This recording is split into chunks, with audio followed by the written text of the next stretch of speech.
Technologists, and cultural practitioners who each approach language as a living expression of identity, history, and political possibility. We're very happy to be joined by the Dean of the School of Arts and Humanities, Professor Bawm, the Treasurer at the University of Liberty, Bangladesh, Professor Kumar Bhattacharya, and we also have our distinguished panelists with us today. Before we begin, I would like to welcome the Dean of the School of Arts and Humanities, Professor Bawm, to share his opening remarks.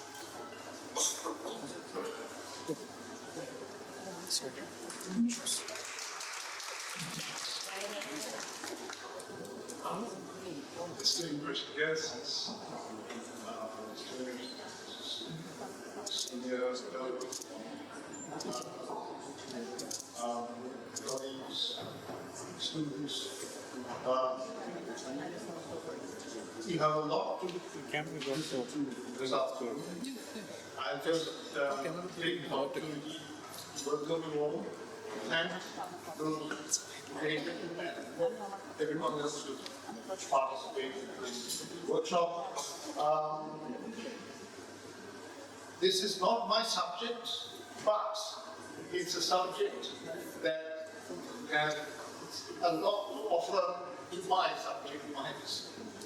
And I'm particularly interested in the fact that the people who have been a part of this exercise are interested in bringing to light in our cultural mainstream the culture, the linguistic culture of the ethnic communities in the Hilltract and other parts of Bangladesh. As a man of letters from the Department of English, I'm interested in knowing the history, the cosmogony, the mythology, the folklore, the fairy tales of all these communities. And I think there can be meaningful interaction between the linguists involved in what we've been doing and literary scholars and writers, because I think there are aspects of the culture of these communities which should be presented not only to the cultural mainstream in Bangladesh, but globally. And there's a lot of work to do. I can see that it involves intercultural translation. And even though translation takes something away, it also adds something. And so I think all round we will all be enriched with greater interaction between the linguists, the literary scholars, the writers.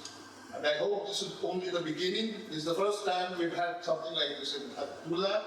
And I hope the connection which has been forged here will continue to grow and develop, and I look forward to future events of this sort. Thank you all again. It's a pleasure and an honor for me to work with you.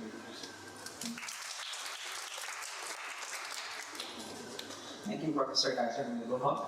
Now, may I request the Treasurer of the University of Liberty, Bangladesh, Professor Kumar Bhattacharya, to please share his remarks.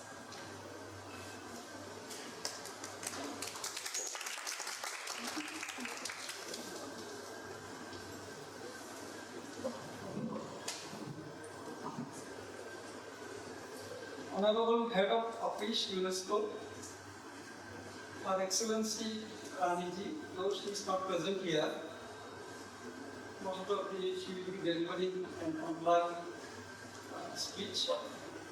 Distinguished panelists, respected special advisor, ULAB Board of Trustees, he is also not seen here, for the evening class.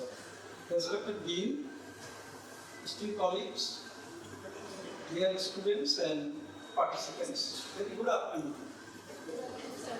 On behalf of Board of Trustees and ULAB committee, I am welcoming all of you to this concluding session of the 3-day workshop. At this moment, there are 7,164 spoken languages across the world. There may be more than thousands of spoken languages in this planet which have no official recognition. In our country, the border speak viewers and ornament makers use a code of language. This is very unique, but I have found no written version. Similarly, the gypsies of our country use their own languages, for which no composed version is available. In every 14 days, one language is lost or vanished from this earth. So, the theme of this workshop is very much relevant to save and protect the languages. I hope some fruitful recommendations will come up, and on behalf of ULAB, I would like to assure you that we definitely will take positive steps towards some of the doable recommendations. I am grateful to all of the dignitaries for coming into ULAB and contributing their valuable opinions. I am expressing my acknowledgement to Dr. David for digging, nursing, and bringing the most effective and fruitful way out for saving the lost languages since 1999. I am also thanking the Department of English and Humanities for arranging such a wonderful workshop, particularly Professor Dr. Mahmood and Ms. Arifa Ghani. Thank you all.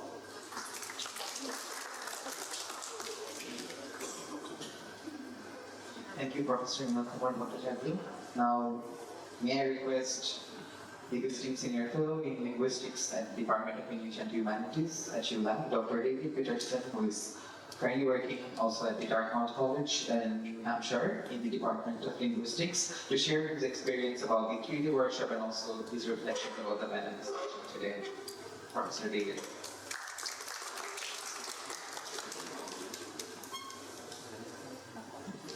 Thank you very much. Hello to everyone.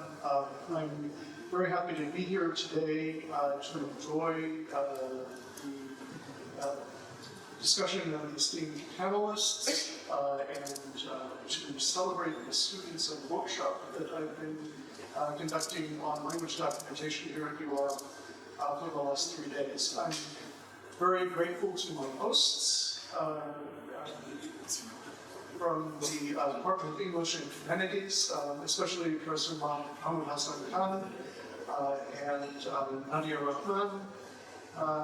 Thank you both for taking such good care of me during the visit. I also want to thank all of the others who have given their generous support for the visit. I felt very made at home here in the Department of English and Humanities and at ULAB more widely. And I forgot to write this down, but it occurred to me as I was teaching the first day of the workshop that I always describe language documentation as digital humanities. So for people who don't understand what I do, I say, oh, I do digital humanities. And so therefore, I think it's very fitting that the Department of English and Humanities hosts a language documentation workshop of this sort. So it's a very good match for me. So since arriving in Dhaka on Monday, I first met with numerous faculty in the Department of English and Humanities and from elsewhere across campus. We had discussions on curricular and other issues of professional development. These discussions have been quite enjoyable, and I really appreciate the often thought-provoking nature that they've had. They've also given me considerable insight into how ULAB is set up, how the students course of study is arranged and so forth has been very useful to me in terms of what my audience is in the workshop. And actually, it's maybe shouldn't come as a surprise to me that a liberal arts university actually has a side very much like the university that I teach at normally. Very similar sort of course of study. So this understanding of the overall nature of the university has been valuable, as I said, as I've led a 3-day workshop on language documentation. And I will say that the students in the workshop were among the finest that I've had the privilege to teach in the course of many teaching experiences in Bangladesh. They were really quick learners as I introduced them to various aspects of technology and language documentation, including both equipment and software packages. They asked really excellent questions throughout the workshop, and it's really been a pleasure having the opportunity to engage with them these last few days here at ULAB. I really, to the students, I really thank you for this experience, and I wish you all the best going forward. I hope that you will stay in touch with me and keep me posted on your future progress. Despite the tangents that I tend to go off on when I'm teaching, I'm generally a person who likes to not go on for too long when I know there is important business at hand, namely the upcoming panel, to which I'm really excited to be in attendance of. And I just want to wish you good luck on a successful panel discussion, which I'm excited to hear and participate in. So with that, I will say thank you very much.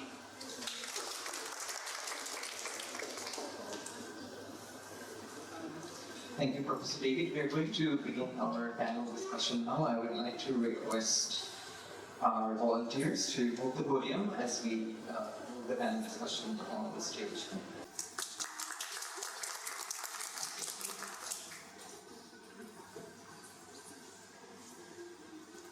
We also have with us Professor Asma Sultana from Dartmouth University, who has years of experience in language documentation and equivalent language learning.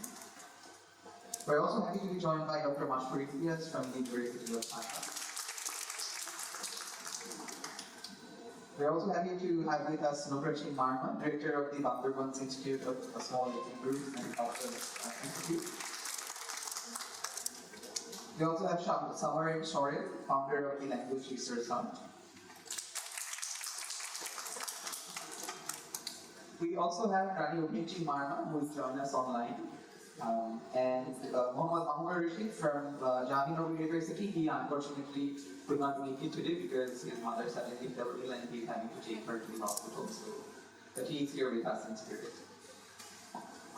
I will first introduce our panelists and then I will go to each of them one by one. And I have prepared a few questions, so hopefully you are ready.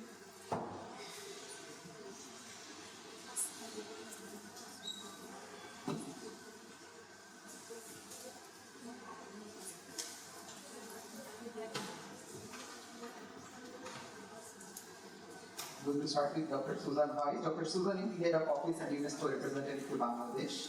Before she served as UNESCO regional advisor for social and human sciences in Asia and the Pacific, based in Bangkok. She achieved a PhD in community natural resource management from the University of Melbourne and a master's in social science from RMIT University. Before joining UNESCO, she was a qualified teacher and founding principal of a community TV ed organization in North Queensland, Australia. She has worked to strengthen media literacy, climate-resilient education systems, and university partnerships in Bangladesh. Rani Marma, who is going to join us online, is the ceremonial queen of the Marma indigenous people of the Bawm Circle located in Kamishuri district. She earned a Bachelor of Science degree in Public Health Studies from the Asian University of Women in Chittagong. She also completed the Indigenous Public Health Certificate course at the University of British Columbia in Canada. At the same time, she is the first person from an ethnic minority group in Bangladesh to enroll in a master's program at the Massachusetts Institute of Technology, MIT, Boston, USA. And furthermore, she is also an international exchange alumni of the US State Department. We also have with us Dr. Afika Sultana, who is a professor of applied linguistics at Bragg University in Dhaka, where her academic and research engagement focuses on the study of language development in children and mother tongue-based education for children in South Asia. Her PhD from the University of Canterbury focused on the Bangla-speaking children language development and disorders, providing a crucial foundation for her subsequent work.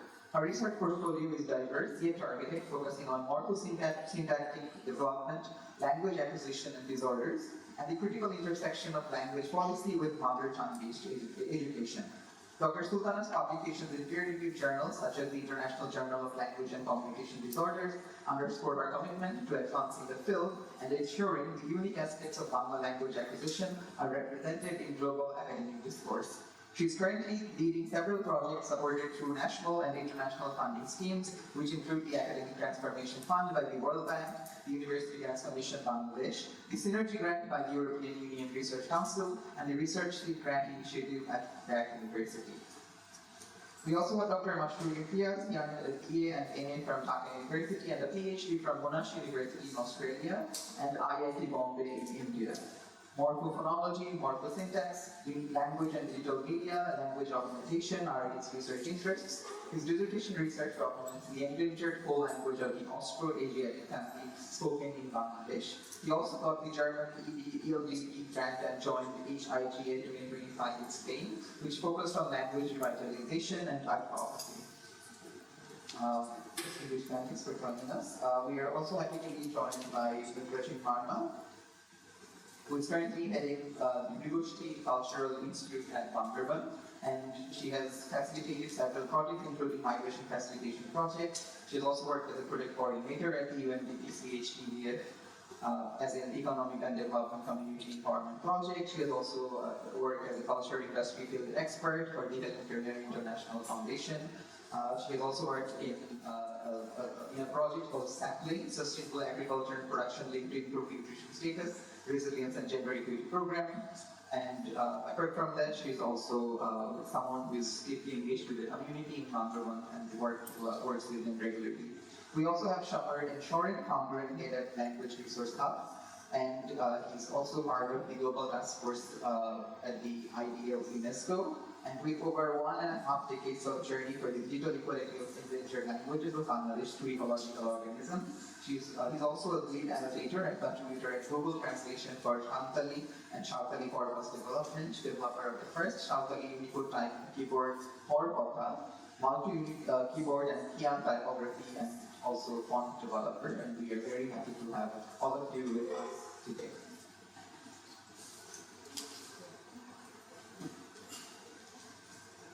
If I may, let me start with Professor Afika Sultana. You have worked on especially child language development and also mother tongue-based education, which has shaped national conversations over the almost a decade, in fact more than that as well. So from your perspective, how can insights from early language acquisition reshape how we approach augmenting language that may not have standardized grammar or right languages? Thank you. Thank you for doing that. Thank you. Can you hear me now?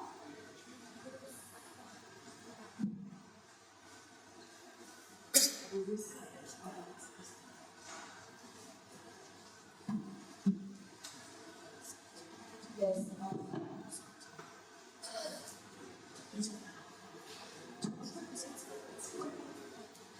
Okay, so I think you are asking how the two areas that I work on, how NIT reach. Like you mentioned in my introduction, that I work on children's language acquisition, and I am so far my experience has been limited to working with Bangla-speaking children. And the other one, other research topic is more, my experience is more recent. I'm looking at indigenous children from indigenous communities and how education is developing in them, whether and beyond education also the social linguistic dynamics around the indigenous communities and also surrounding other non-linguistic communities as well as visual communities. So So I personally have not really done something that brings these two together. But of course, if you want to, if you talk about documenting indigenous languages in terms of from the lens of language acquisition, first of all, I think we need the basic grammar of these indigenous languages, because that will give you, I mean, there are so many other things that need to be done, but without a without documentation of grammar, it's really not possible to assess those children's language development or maybe later on disorder in those children. So I think what we are all doing is to an extent trying to develop some sort of grammatical description in terms of syntax, morphology, different aspects of language, and that will give us research opportunities not only for language acquisition, but it will actually open up a lot of work opportunities for all kinds of applied linguistics work. So it could be about doing something in terms of motivational linguistics, so basically nation language, or let's say language disorder would be another applied area. So for all of these things, I think one way to, I think the first step is to actually develop some kind of grammatical description involving the different languages, different elements of the language, of as many languages.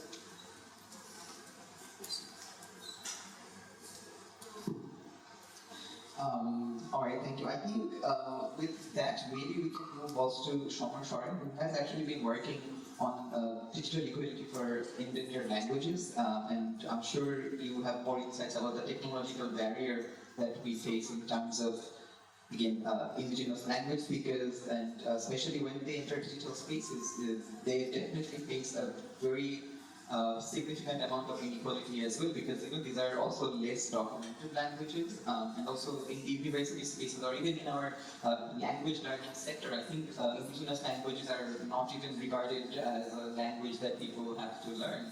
So based on your experience of over the past years in which you have worked on this particular issue, what are your insights regarding especially the focus that Professor Asif had just shared? You can also use Bawm next time. We can have a bilingual family, that's all right. Thank you very much. I think it's a long history from our forefathers, and আমরা বলতে পারি যে we are the research victims. এটা যদি সহজ কথায় বলতে চাই যে আমরা প্রজন্মের পর প্রজন্ম ধরেই রিসার্চ ভিকটিম হিসেবে এখনো আছি, বিকজ এখানে যদি বলি আমি সাঁওতাল কমিউনিটির একজন, and when they started documentation the early 19 it was 1864 they started first grammar.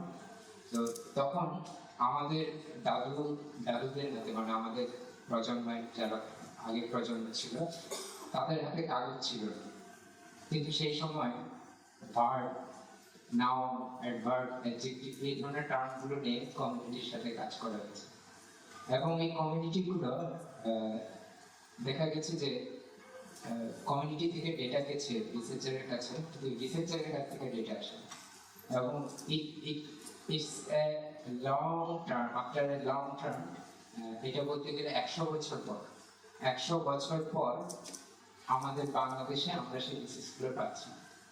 তাহলে আমরা এখন যখন বলছি ডেটা সভারেন্টির কথা, ডেটা সভারেন্টি যেখানে আমাদের রিসার্চ ওনারশিপটাই তৈরি করেন কমিউনিটি, সেখানে ডেটা সভারেন্টি একটা আসলেই একটা হাইপোথিসিসের মতো আমাদের কমিউনিটির কাছে। কেননা আমরা যখন একটা কমিউনিটির কাছে একটা রিসার্চের যান, এখনো দেখেছি বা আমরা রিসেন্টলি কাজ করছি ব্রিটিশ লাইব্রেরির সাথে এনডেঞ্জার্ড আর্কাইভ প্রোগ্রাম, বাংলাদেশের 100 বছর পুরনো আদিবাসী যে নথিপত্র আছে বা তাদের বিভিন্ন রকম লিগেসি ছিল, স্ক্যান্ডিনেভিয়ান লিগেসিতে, এছাড়া ব্রিটিশ লিগেসি এবং বেশ কিছু লিগেসি ছিল আমাদের দেশে। সেই সময়ে আদিবাসীদের কিছু পাবলিকেশন হয়েছিল, সেই প্রিন্টিং পাবলিকেশনগুলো কেবল আমাদের হাতে এসেছে এবং তার বয়স প্রায় 100 বছর, কিন্তু সেখানে আমরা কিন্তু অনারশিপ দেখতে পাই না। কমিউনিটি অনারশিপ মানে কমিউনিটি থেকে এটাকে বলা যাচ্ছে যে রিসার্চারের কাছে ডেটা গেছে, কিন্তু রিসার্চারের কাছ থেকে কমিউনিটি অবধি আউটপুটটা পৌঁছে। এখনো অবধি আমরা যেটা দেখি যে আমরা এই কমিউনিটিকে নিয়ে কর্পাস ডেভেলপমেন্ট করছি, যেহেতু আমার একটা অভিজ্ঞতা আছে দীর্ঘ 8 বছরের গুগলের সান্তালি ইমপ্লিমেন্ট করার জন্য। তো 8 বছর ধরে আমরা কর্পাস অ্যানোটেশন করছি, ট্রান্সক্রিপশন করছি, কিন্তু দেখা গেছে যে কমিউনিটি থেকে কোম্পানিকে ডেটা দিচ্ছে, কিন্তু ডেটা থেকে কমিউনিটিতে এটা কিভাবে করে আসবে বা এই ডেটাগুলো কোন মডেলে রান করা হবে সেটা নিয়ে কিন্তু আমরা এখনো ধোঁয়াশা। তাহলে এইখানে ডেটা সভারেন্টি বলি বা ডেটা ওনারশিপ বলি বা আমরা যেটা বলতেছি যে কোলাবোরেটিভ রিসার্চ, পার্টিসিপেটরি রিসার্চ, এটা এখনো 100 বছর ধরে প্রতিষ্ঠা দৃশ্যমান করা যায়নি। তাহলে এখন রিসার্চার যখন বা একটা এনজিও বা আইএনজিও বা সরকারি প্রতিষ্ঠানে যখন কমিউনিটিতে রিসার্চ করতে যাচ্ছে, সেটাকে দেখা যাচ্ছে one kind of poverty tourism, যে একজন রিসার্চার চাইলে তিনি রিসোর্ট পার্ক দিয়ে অথবা সেই কমিউনিটির কোনো একটা বাড়িতে থাকতে পারত, সেই বাড়িতে থেকে সেই সেখানে যে ইকোনমিক কন্ট্রিবিউশনটা যেতে সেটাও তারা কিন্তু পায় না। জাস্ট এই ফলশ্রুতিতে আমরা খেয়াল করেছি যে যখন রিসার্চটা প্রায় কমপ্লিট হয়ে যায়, এমনকি সেখানে কমিউনিটির রিপ্রেজেন্টেশন নেই, অ্যাকনোলেজমেন্টটা শুধু থাকে যে তিনি অ্যাসিস্ট্যান্ট। তো এই ঘটনাটি আমাদের দীর্ঘ 100 বছরের একটা মনোবল ভেঙে দেওয়ার মতো একটা ঘটনা ঘটেছে।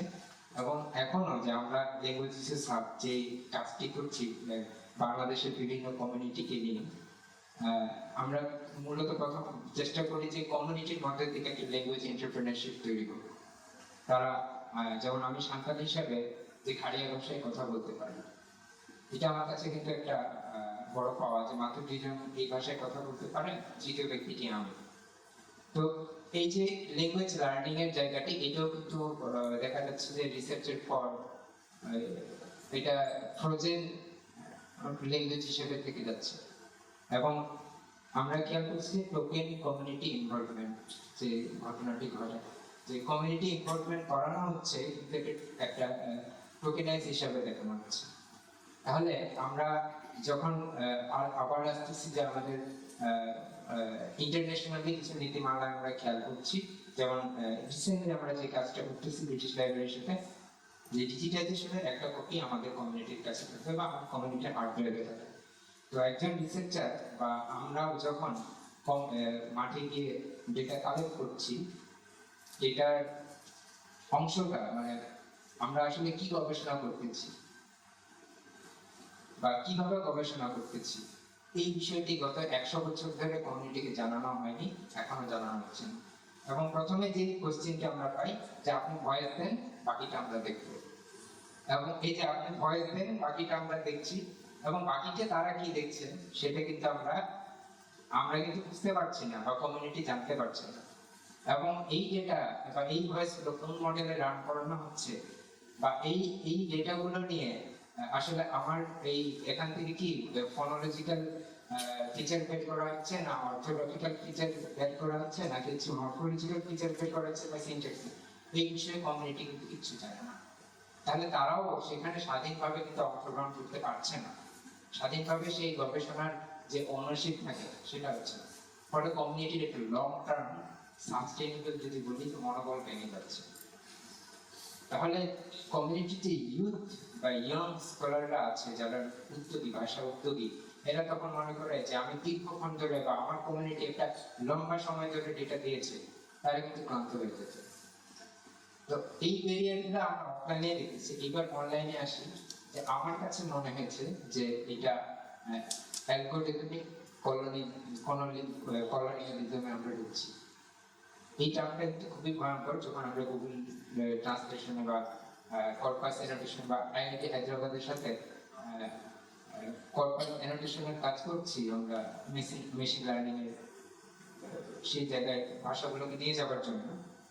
তখন আমরা খেয়াল করেছি যে আমাদের কিনশিপ ওয়ার্ড আছে, ইকোলজিক্যাল ওয়ার্ড আছে, বা এনিয়ার ট্যাগ যখন করে নেম এন্টিটি রিকগনিশন, এই এনিয়ার ট্যাগে হচ্ছে যে দেখা যায় যে ইংলিশ দিয়ে কোনো টার্ম ব্যবহার করা হচ্ছে।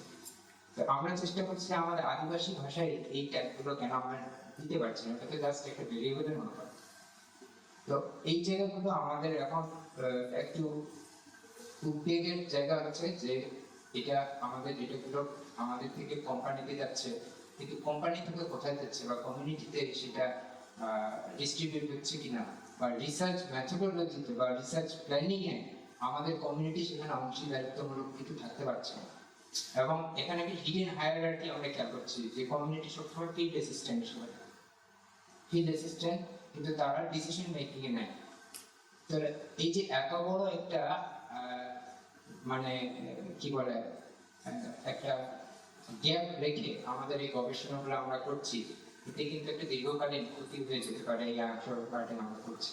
এই জন্য প্রথমে বলি এবং আহ্বান করবো যে আমাদের যে সেই স্লোগান নিয়ে আমরা চলছি ভাষাবাচক ভালোবাসায়, যে অ্যাটলিস্ট যারা রিসার্চার আছেন বা ইউথ যে ইন্ডিজিনাস কমিউনিটি আছে তাদের মধ্যেও ভাষা গবেষণা সচেতনতাটা ছড়িয়ে দেওয়া, যেন তারা স্বাধীনভাবে এই কাজে অংশগ্রহণ করতে পারে। I think that is a really serious issue that we have to take into account, and I'm going to move to Mashur UPS regarding this, because you have had several fieldwork with especially endangered coal communities, and you have also worked on coal language. So do you share some of the observations that Mr. Shaman has just shared? But what's your take on that? Thank you for having me here. Well, I have been conducting fieldwork since 2018 from the coal villages of Chapai Nongkong district, and there have been less than 3,000 speakers of the community. And my primary target was to collect the basic grammar, the ultimate goal of documentation, sound, words, sentences, and eventually the grammar. But after spending years, 4, 5, 6 years with them, I found that after the field work is done, there's more things to do. To be honest, the real documentation and the dissemination starts from that point. Because whenever I'm done with the field work, I have some data which have been annotated, archived, it's online, it's shareable and everything. But the problem is, where's the access of the community? How do they have the access to those data sets? And how they will connect to that grammar? On top of that, language is not about sound, words, sentences, oratory, everything. There are visual representation of language. There are gesture, posture, oral history. All these things should be accommodated, and for that, we need to reduce the global digital divide. So whenever we're documenting something, whenever we're conducting fieldwork, to be honest, that's the initial stage.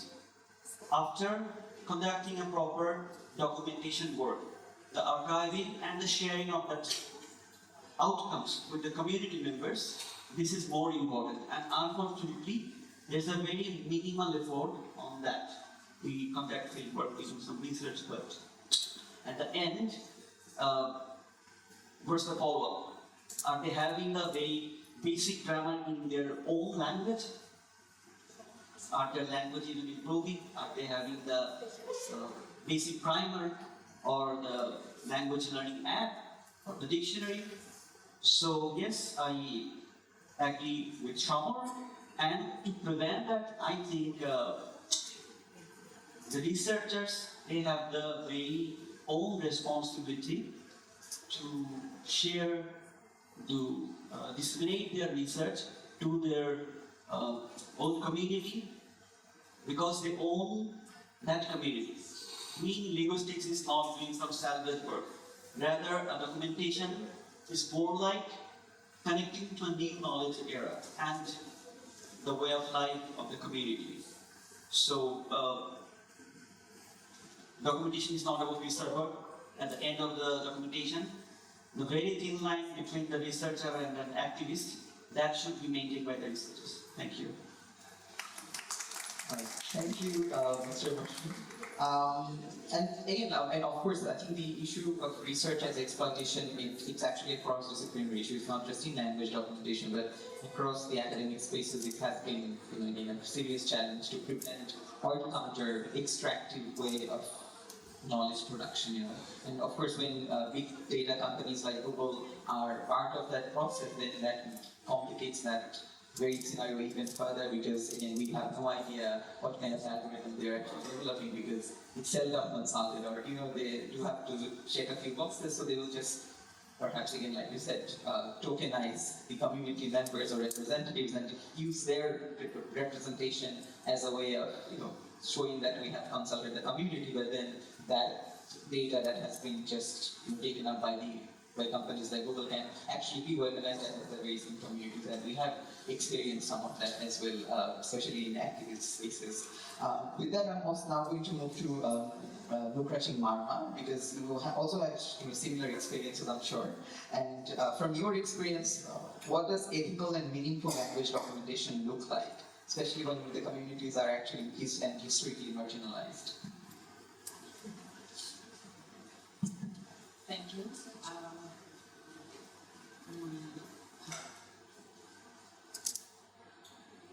ULAB কর্তৃপক্ষ এবং যারা আজকে panelist হিসেবে আছে তাদের সবাইকে শুভেচ্ছা আমার ব্যক্তিগত পক্ষ থেকে, প্লাস হচ্ছে বান্দরবানের যেসব জনগোষ্ঠী আছে সবার পক্ষ থেকে শুভেচ্ছা.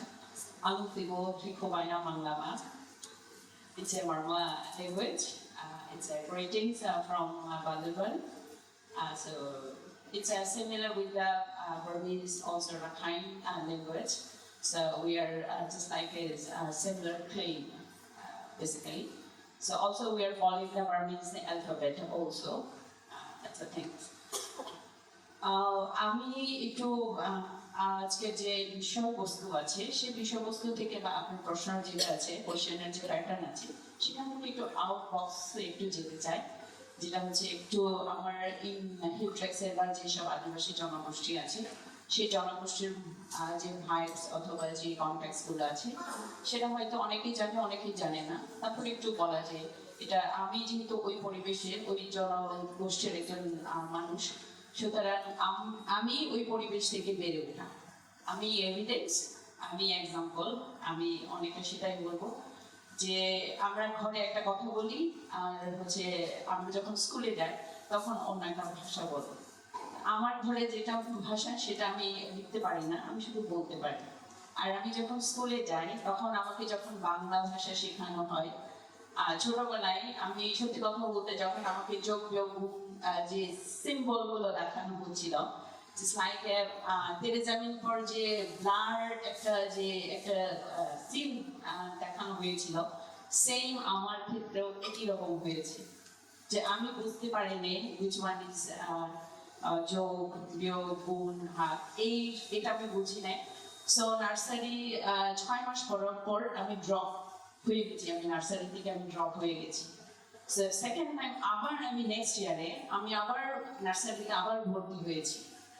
সো এই যে ল্যাঙ্গুয়েজ নিয়ে আমাদের যে স্ট্রাগলিংটা, তো স্টিল আমাদের সেটা এখনো পর্যন্ত আমরা এখনো বয়ে বেড়াচ্ছি. যে আমি ফুললি আমার মারমা ভাষাটাও আমি আয়ত্তে রাখতে পারি নাই কারণ হচ্ছে সেটা যে কোনো কনটেক্সটে হোক, আর বাংলা প্লাস হচ্ছে এখন আমার চাকরির সূত্রে হোক যে সূত্রে হোক আমাকে ইংলিশটা এখন আমাকে শিখতে হচ্ছে বা নিতে হচ্ছে, সেটা কর্মক্ষেত্রে.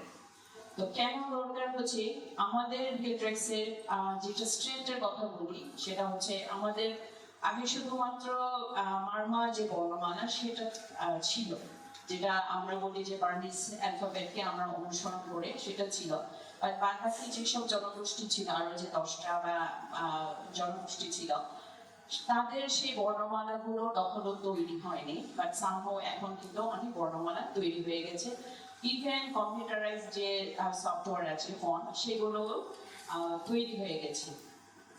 তো ভাষাগত দিক থেকে সেই জিনিসটা যেভাবে আছে, আবার যদি আমরা একটু বলি যে এখনো কিন্তু সেই যেহেতু এটার একটা আমরা যদি বলি যে বাজার ভিত্তিক অর্থনীতির কথা বলি, আমরা তো খুব সীমিত মানুষের মধ্যে এই ভাষাগুলো চর্চা করি এখনো পর্যন্ত আমাদের শিক্ষার উপকরণে যদি বলি, এবং আমাদের যে একজন এক্সপার্ট ইন ল্যাঙ্গুয়েজ যে বিষয়গুলোর কথা বলি, যে রিসোর্স পার্সন হিসেবে ভাষাগুলোকে আরো ডেভেলপ করা, আরো ট্রান্সফর্ম করা, তো সেই লেক অফ রিসোর্স পার্সন অথবা রিসোর্সের কারণে কিন্তু ভাষাটা এখনো পর্যন্ত একটা সময় গবেষণা হয়েছিল, এখন আবার সেই গবেষণাগুলো স্থবির অবস্থায় রয়েছে।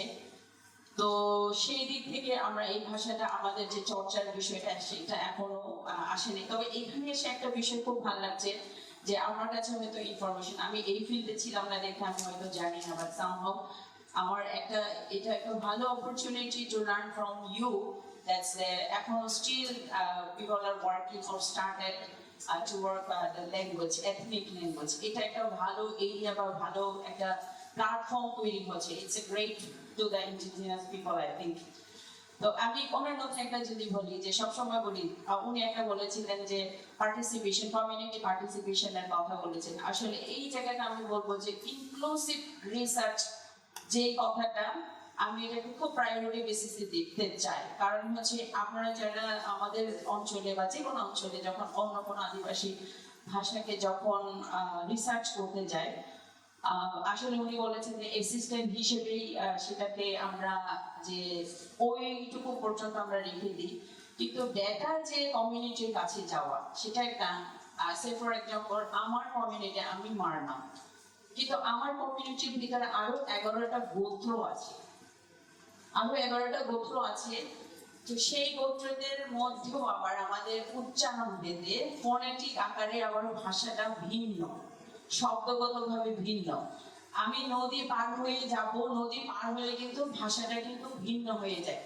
আমি খাগড়াছড়ির মারমার কথা আমি বুঝি না, বান্দরবানের মারমার কথা রাঙ্গামাটি বুঝে না, রাঙ্গামাটির মারমার কথা খাগড়াছড়ি বুঝে না, শুধু এই অঞ্চল ভেদের কারণে।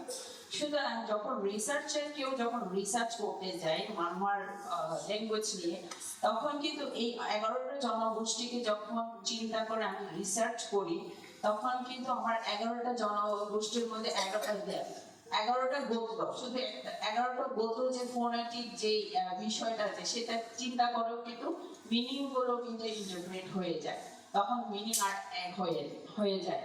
সুতরাং ডাটা অথেন্টিসিটি চেক করার জন্য যে আমার রিসার্চে অ্যাপ্রোপ্রিয়েট হয়েছে কিনা, যথার্থ হয়েছে কিনা, সেটার জন্য হলেও কিন্তু আমার কমিউনিটির কাছে যাওয়া প্রয়োজন আছে বলে আমি খুব মনে করি যদি রিসার্চ হয়। কারণ হচ্ছে এটা একটি ডকুমেন্টেশন, এটা তাত্ত্বিকগতভাবে খুবই প্রয়োজন আছে। তো আমি শুধু এই ল্যাঙ্গুয়েজের দিক থেকে বলছি, কিন্তু আমার অন্য সেটা তো আরো যে ফর্ম গুলো আছে আমি একটু বলি। তো সেই ফর্মের জায়গায় দেখেন যে ফোক ফর্ম আছে, আরো আপনার কালচারাল ম্যাটেরিয়ালস যেই জিনিসগুলো আছে, আমরা তো শুধু ল্যাঙ্গুয়েজটা এইটুকু পর্যন্ত আগাতে পেরেছি, কিন্তু যে ফর্ম হিস্ট্রিতে যে 11টা জনগোষ্ঠীর যে মানুষগুলো আছে সেগুলো এখনো পর্যন্ত ভার্জিন অবস্থায় রয়েছে, যেখানে এখনো কেউ হাত দেয়নি। হাত দেওয়ারও আমাদের পক্ষে, আমরা লিমিটেড রিসোর্স, আমাদের টেকনোলজির আমাদের সেই ধরনের নাই, সেই ধরনের আমাদের এক্সপার্টিস নাই। তো যার কারণে আমাদের এই জায়গাটা এখনো পর্যন্ত অক্ষত ভার্জিন। তো আমি এইখানে যারা স্টুডেন্ট আছে অথবা যারা রিসোর্স পার্সন আছে, আমি as a director of culture ইনস্টিটিউটের পরিচালক হিসেবে বলবো যে এই বিষয়গুলো অবশ্যই আমরা কোলাবোরেটিভলি বা কালেক্টিভলি বা ইনক্লুসিভলি কাজ করার এখনো পর্যন্ত অনেক স্কোপ আছে। তো সেক্ষেত্রে যদিও আমরা সংস্কৃতি বিষয়ক মন্ত্রণালয় থেকে আমাদের একটা ইনস্টিটিউশন আমাদের এস্টাবলিশ করেছে, that's a great thing for the ইস্টিক পিপল আর আদার প্লেন যারা ইন্ডিজিনাস আছে। So still we have 10 in cultural institute across the Bangladesh. So it's a great opportunity to work with this institution for the language, also cultural heritage, intangible, and also material cultures. Material culture দিক থেকে আমরা যদি চিন্তা করি যে আমাদের যে ভাষার আত্মীকরণ একটা, সেটা তো চলে গেছে। যে যেমন বাংলা ভাষা যেমন আমাদের মারমা বা যারা এথনিক যে ভাষার উপর একটা প্রভাব ফেলে, সেম এজ আমরা যেমন মারমা জনগোষ্ঠী বান্দরবানে বেশি, আমাদের ভাষাটাও কিন্তু অন্যান্য ভাষার মধ্যে ঢুকে গেছে, যে ম্যাক্সিমাম ভাষার মধ্যে দেখা যায় যে যদি ওদের কথা যদি আমি ঠিক মতো শুনি যে আমার মারমা ভাষা এক লাইনের মধ্যে 5টার মধ্যে 3টা ঢুকে গেছে আমার মারমা ভাষা, যেমন আমাদের ভাষার মধ্যে বাংলা ঢুকে গেছে সেটা আর কি। তো এখন সেই জিনিসগুলো আসলে গবেষণা করাটা খুবই জরুরি, মানে এই মুহূর্তে না, অনেক আগেই জরুরি এটা ছিল আর কি।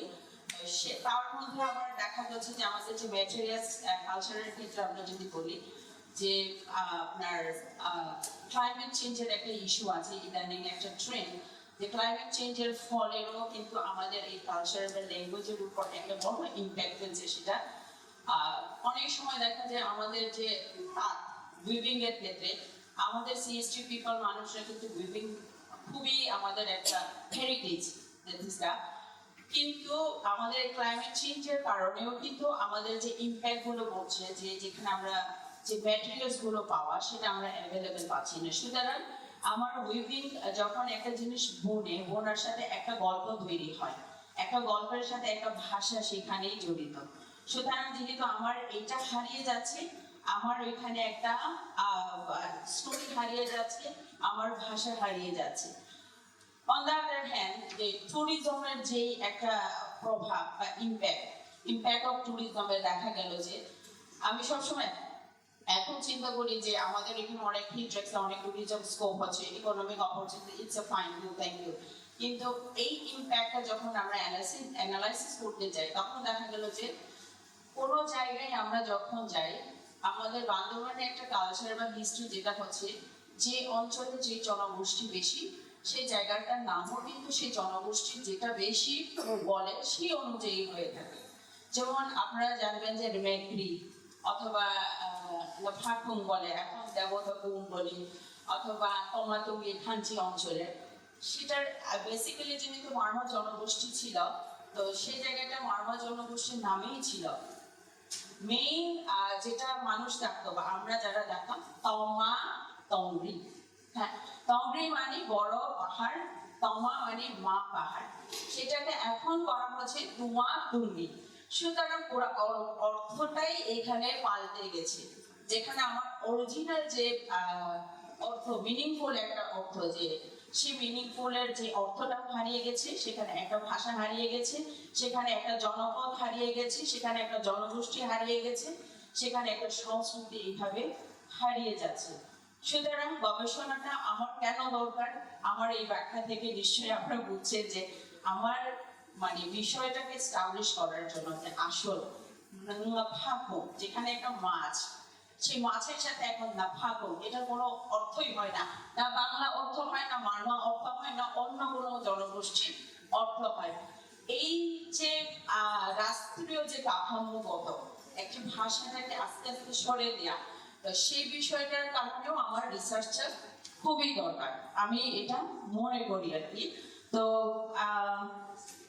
আর টেকনোলজির দিক থেকে আমি অবশ্যই বলবো যে আমার ইনস্টিটিউশনের বড় একটা যদিও অনেক স্কোপ আছে, তার কিছু লিমিটেশনও আছে। আমাদের সবচেয়ে বড় স্ট্রেংথ হচ্ছে আমাদের নিজস্ব একটা আইন আছে এবং আমাদের ইনস্টিটিউশন আছে 1 একর 17 শতকের উপরে একটা আমাদের ইনফ্রাস্ট্রাকচার আছে, আমাদের ফান্ডিং কিছু আছে, সেটাও একটা ভালো।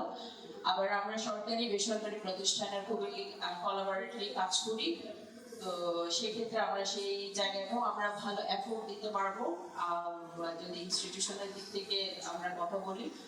তারপরে হচ্ছে আমরা যারা লোকাল এক্সপার্ট আছে কমিউনিটি লেভেল পর্যন্ত আমাদের যে ব্রিজিং এর যে বিষয়টা, সেটাও আমরা যারা ইনস্টিটিউশনে কাজ করি সেটা একটা কাজ করতে পারবো।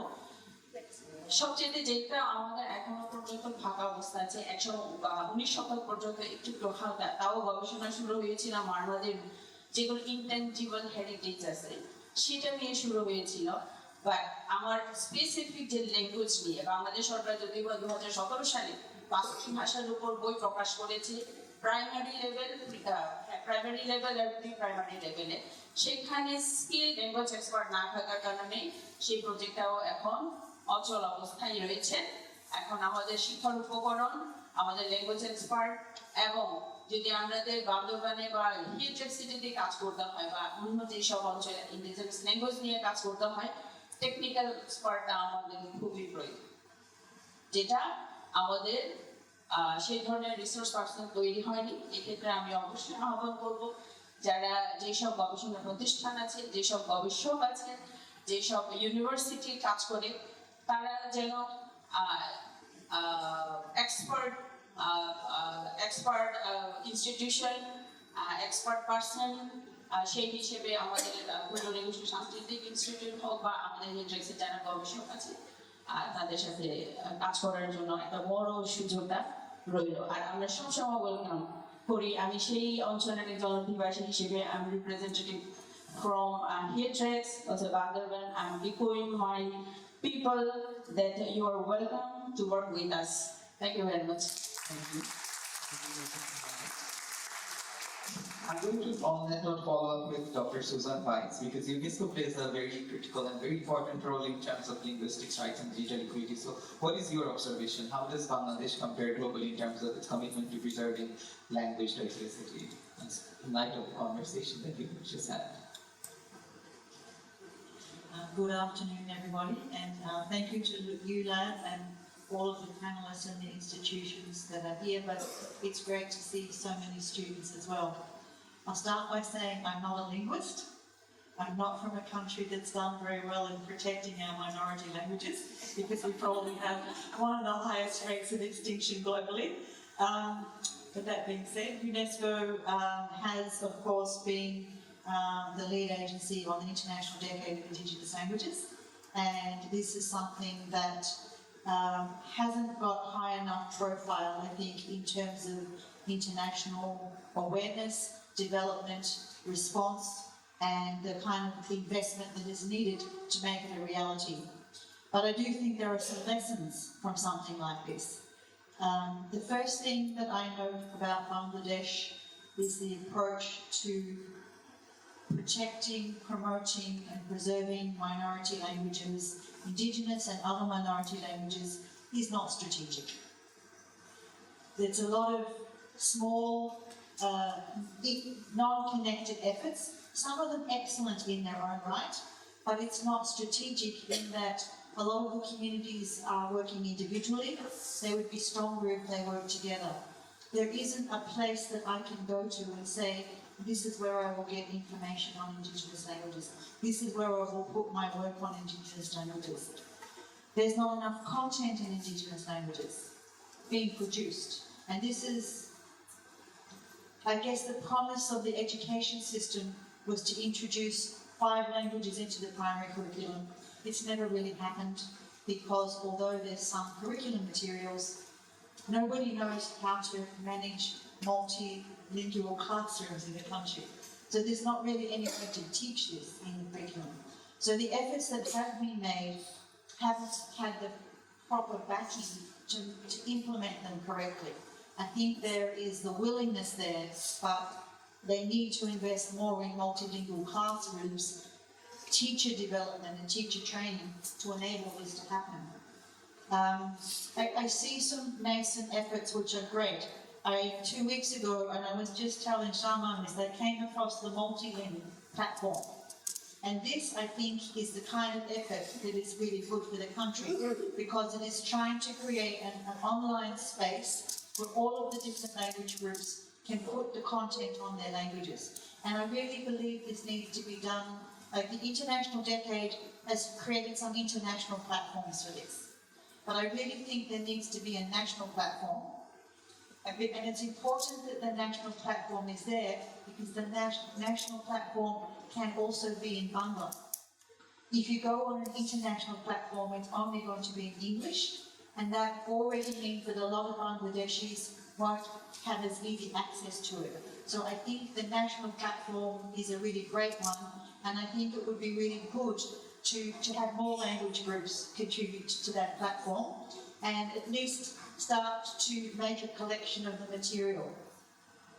I think the other thing that, and I was very happy that IUB gifted me a book on the way in.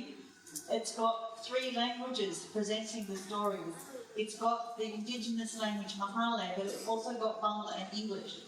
And I think one of the other things the country needs to do better is the interaction between the indigenous languages and the Bangla-speaking population to bring the culture and the stories and the knowledge from the indigenous communities to the wider population.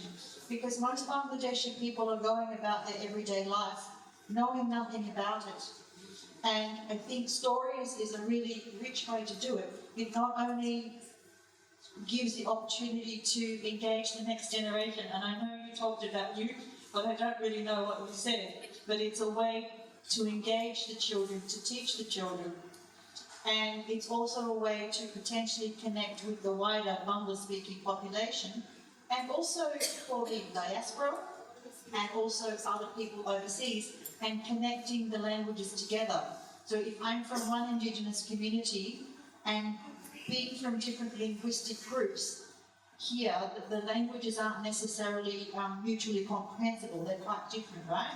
But you can potentially have Santali and Marma, you can exchange your stories if you present them in Bangla and your language, and that way the indigenous communities can start to work together to preserve their languages. So I really believe in investing in storytelling because I believe it's really important for the next generation, but it's really important for the intercultural dialogue. England has asked me to do a paper next week on the value of cultural and linguistic diversity. And so I started looking up to see what scientific evidence there was about the value of this. And it seems that the body of scientific evidence shows that there is cognitive benefit for people in understanding these different languages and diversity itself, linguistic diversity being a part of that. And I think that this is something that hasn't necessarily been recognised. We don't have a national language policy here. I think even in Bangla we don't have a national language policy.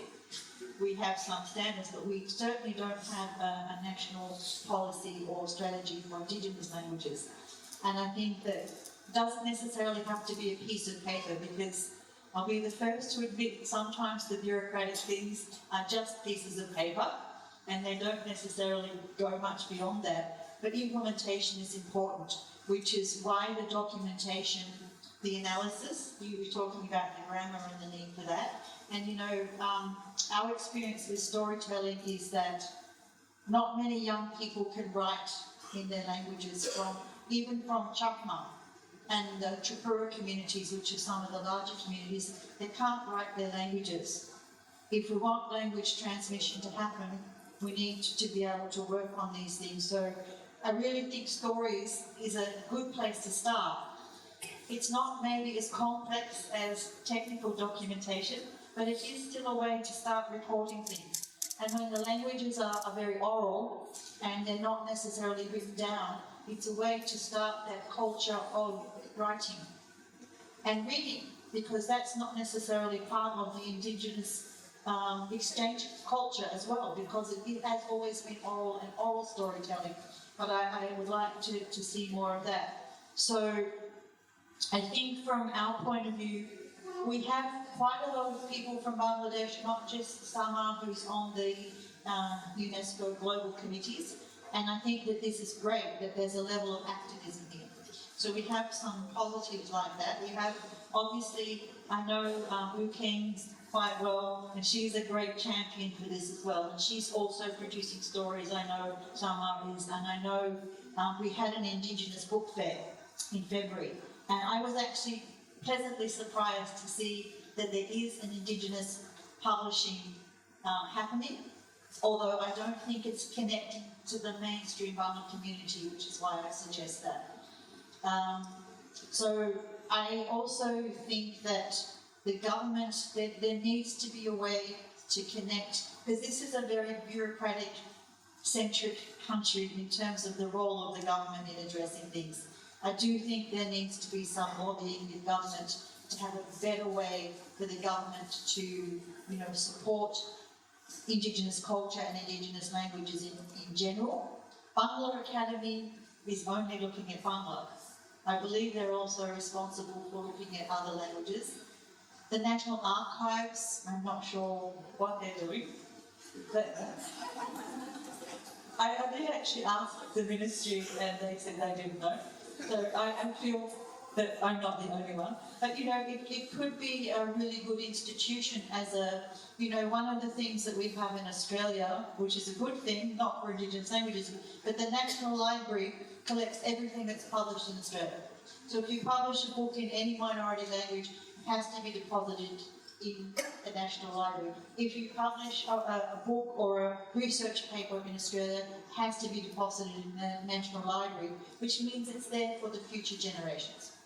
And I think archives and libraries also need to be engaged somehow in this and have a strategy themselves. Like, they have to say, well, we don't have all of this written material in these languages, where can we get it from and start collecting it?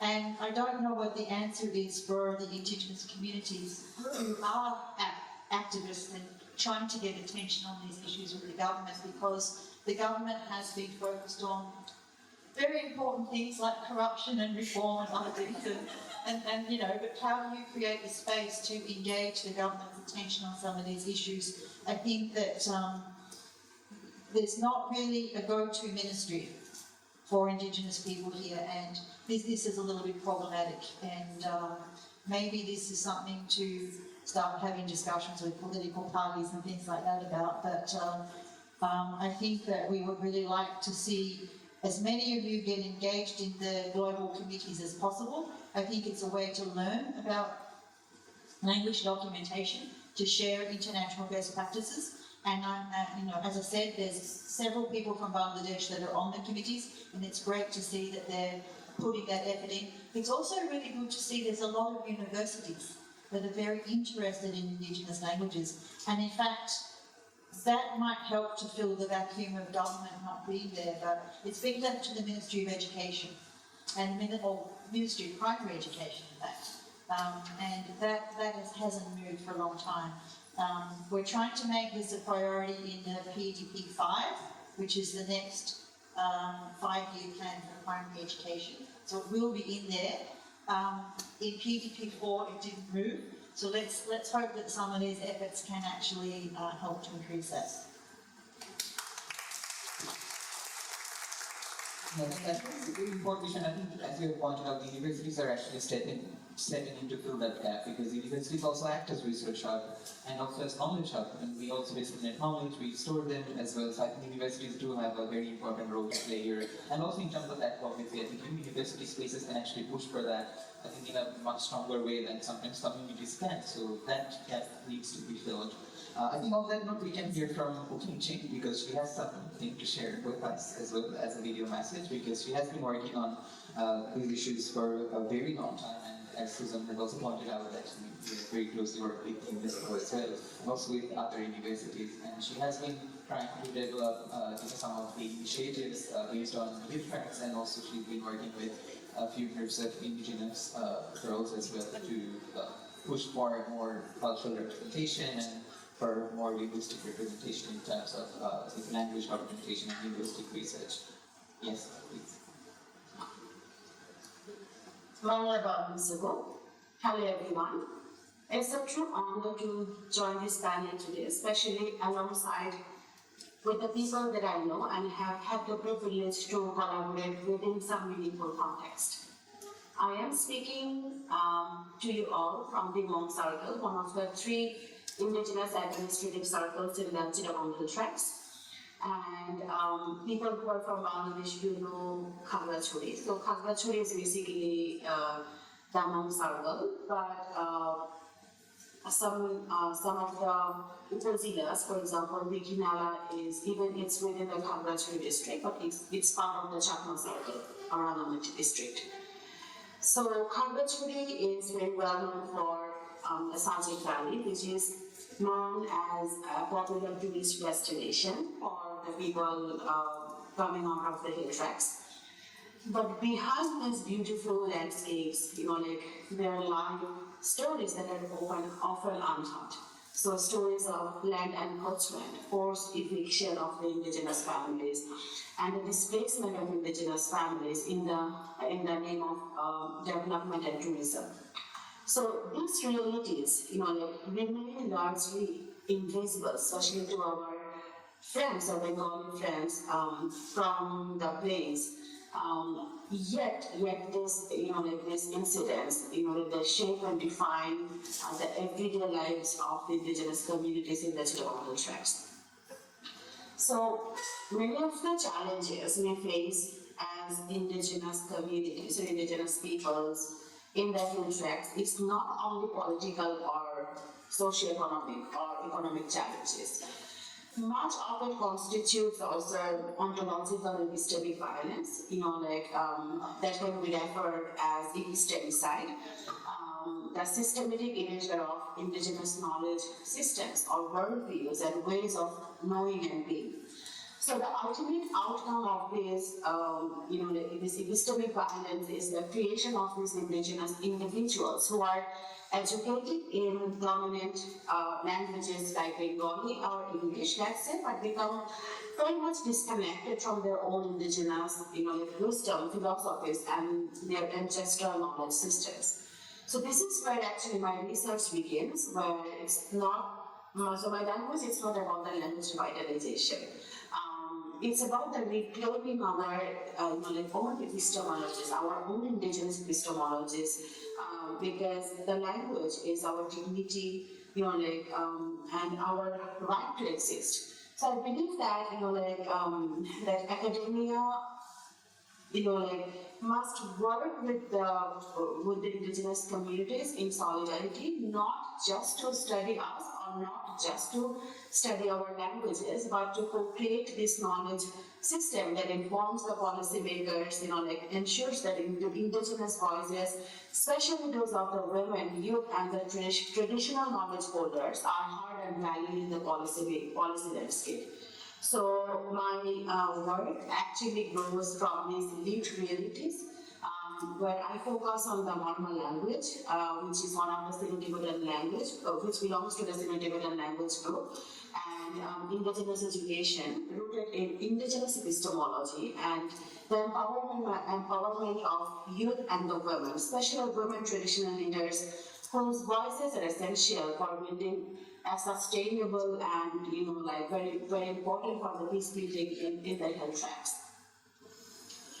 So if I speak about the infrastructural and policy level constraints, one core issue is that Bangladesh still doesn't have an indigenous language policy, and this absence of language policy allows some external forces to make decisions about the indigenous language learning and literacy for the indigenous children, often without consulting the communities and the linguistic experts. So right now we are developing a policy framework that protects the indigenous languages and prevents these top-down impositions on of policies on language education.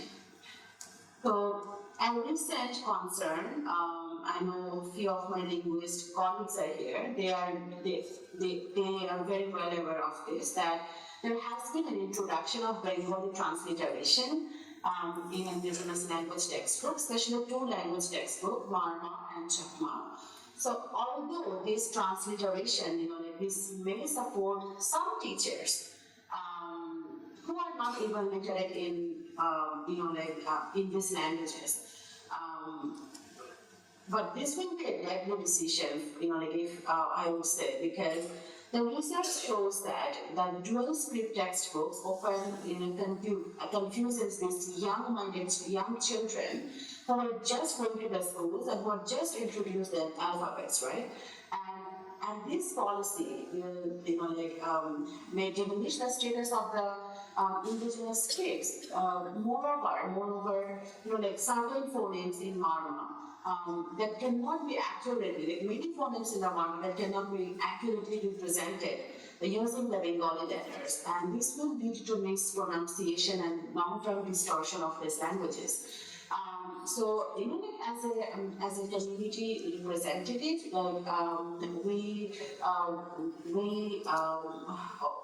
from like with the support from our language activists and with the support from our two circle chiefs, the Bawm King and the Chakma King. So and also some civil society leaders and people from the non-profits. We jointly submitted a memorandum to the government, but I'm not sure if that was successful enough or the government will listen to our request. And in that moment, I strongly felt that the need of the indigenous experts, you know, like in such field or positions in the government to push back these policies, which are taken without any consultation of the communities. So, if I speak about the academic, institutional, and the community collaboration, what I feel like there is a tremendous potential for collaboration among academia, institutions, and the communities in the tracks. But for any such initiative, I feel, you know, like to succeed, the community involvement must be central, and it has to be centralized because research should not be extractive, and there should be some benefit sharing as well. So researchers collect some language data with full consent, but the research outputs, you know, like that must be also accessible and beneficial to the community. So one another thing, you know, like one another thing that academia actually can do is training the indigenous youth in language revitalization, or you know, like how to do something basic linguistics research, and that will be helpful for some sort of like, I wouldn't say like some sort of like, let's say the language related work for saving their own languages, or let's say creating the curricula and etc. So my vision for a future, it's basically, let's say, where the indigenous languages in the hill tracts, which are the hill tracts, are not only preserved or revitalized, and it should be spoken, like not only at homes, but also taught in the schools and used in digital spaces with confidence and the pride of our indigenous children, So to build this future, we must combine the community agency, academic collaboration, and the policy support, and also with technological innovation, and also with definitely with the AI in some extent, because it's the era of AI. We definitely have to use it, and we have to. But definitely, I would say. We also have to think about the indigenous data sovereignty as well. We also need to learn how to protect the data that we are producing, or the knowledge we are producing, and how to like share the data with proper consent as well. So I believe this is really possible if we work together with respect and shared responsibility. And thank you so much for listening. I warmly welcome any future collaboration and partnerships. And I feel like this language revitalization work is not only belong to one individual, it belongs to us and to the generations yet to come. So, Marma, and thank you.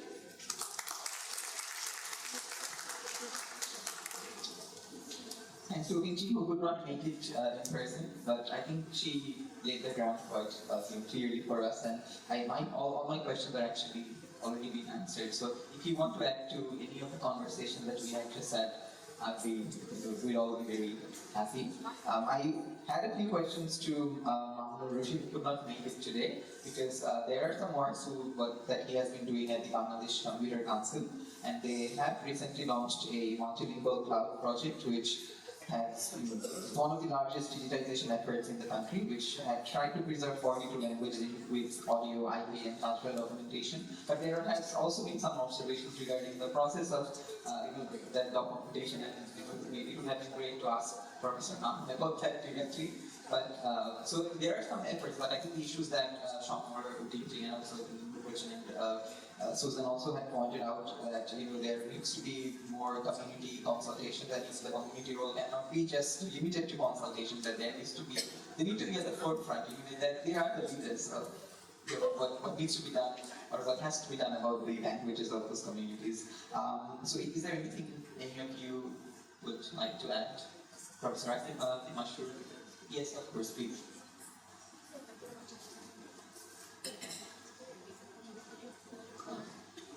Thank you. I'd like to add something up regarding the multi-link fee. So that's a great initiative. We are trying to make all the indigenous languages into a single platform.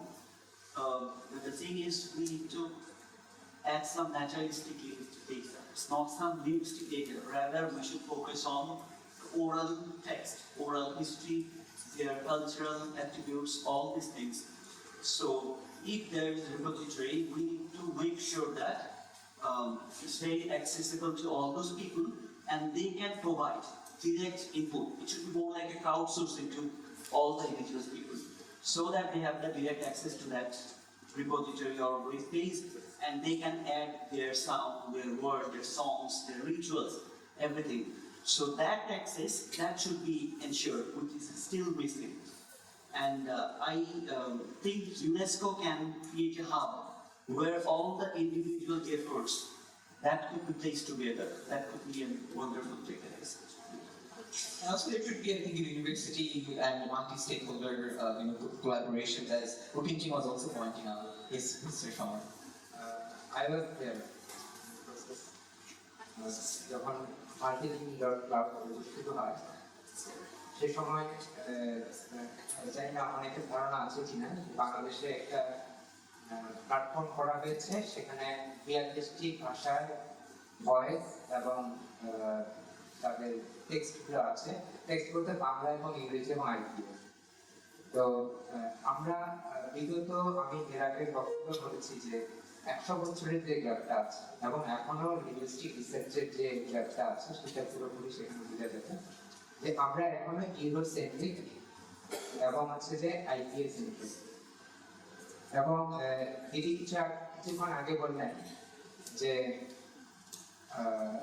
মারমার বেশ কয়েকটি গোত্র আছে এবং গোত্রভেদে ভাষার variation আছে ত্রিপুরারও তাই কারোরও তাই এইভাবে করে যদি ধরি শুধু 42টা না বাংলাদেশে প্রায় 76টি ল্যাঙ্গুয়েজ ভেরিয়েশন আছে তো এখন কোনো একটা কমিউনিটিতে যখন যায় যেমন মারমার একটা যদি সাউথ মারমাকে আমি নিয়ে কাজ করি বান্দরবানে যখন আমরা এটা নিয়ে কাজ করতে গেলাম তখন দেখা গেল যে নর্থ বা অন্যান্য যে মারমা গোত্রগুলো আছে তাদের মধ্যে একটা কেওয়াস সৃষ্টি হয় মানে কমিউনিটির মধ্যে একটা ছোট দ্বন্দ্ব সৃষ্টি হয় কিন্তু বা খিয়ামদের নিয়ে যখন কাজ করলাম এই খিয়াম নিয়ে হচ্ছে আমাদের জাকারিয়া ভাই কাজ করেছে এবং খিয়ামের যখন আমরা একটা টাইপোগ্রাফি করছি তখন কিন্তু তাদের মধ্যে একটা কমিউনিটি মানে ক্ল্যাশ তৈরি হচ্ছে তাহলে আমরা কোন মানে যখন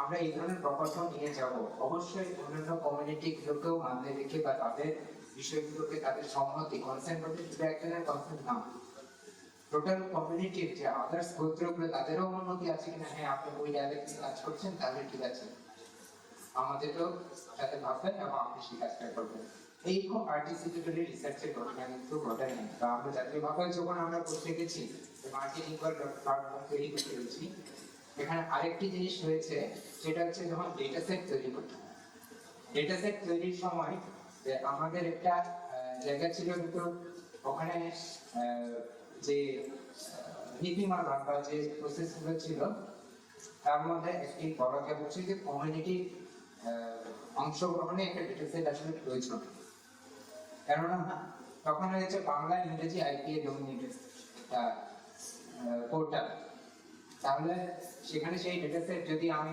বলি ফুলের এখন খুবই সুগন্ধ বেরোচ্ছে এখন সুগন্ধ মানে যা গন্ধ বানাও তা একজন তাহলে ফুলের সুগন্ধ গন্ধ এরকম করে কিভাবে করে একটা অনুবাদ করে নিয়ে আসবে ব্যাক ট্রান্সলেশনের মধ্যে আসছে এবং আরেকটা যদি বলি যে আমার এখন রাগ হচ্ছে তিনিও কিন্তু ট্রান্সলেট করে বলছেন আমার এখন রাগ হচ্ছে আমার এখন দুঃখ পাচ্ছে উনিও ট্রান্সলেট করে বলছেন আমার এখন দুঃখ পাচ্ছে আমার এখন হাসি পাচ্ছে উনিও বলছেন যে আমার এখন হাসি পাচ্ছে রোবটিক একটা ভয়েস যাচ্ছে কিন্তু সেখানে হাসি পেলে যে তাকে খুশি একটা ভাব, তার গেস্টার, স্যার কিছুক্ষণ আগে বললেন যে তার গেস্টার পোস্টার এগুলো কিন্তু ডেটার একটা অংশ।